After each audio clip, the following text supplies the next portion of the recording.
Hello everyone, welcome back to our channel Tech Simplified. On today's video, I'm going to show you how to edit site notifications on OnlyFans. It's very quick and easy, so let's get started.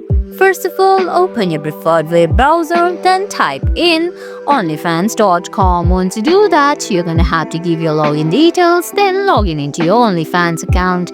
Once you've logged in, at the bottom of your screen, you're gonna find options like home, notifications, create new posts, chat, and your user icon. Tap on your user icon. Once you do that, a menu will appear from the right side of your screen where you can see options like my profile, collections, settings, the cards, become a creator, help and support, light mode, etc. You're gonna have to tap on settings there. Under settings, you can see notifications option halfway through your screen. Tap on notifications. There you're gonna find options like push notifications, email notifications, then finally site notifications. Tap on site notifications, then you're gonna find a bunch of options there.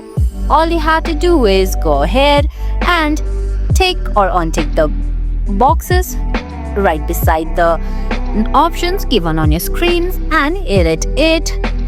It's your choice. Go ahead, review the options and choose the notification right there. And guys, that's it. That's how you edit site notification on OnlyFans. I hope you found this video helpful. If you did, please give it a thumbs up, leave a comment, subscribe to our channel and hit that bell icon. See you in the next video. Thanks for watching.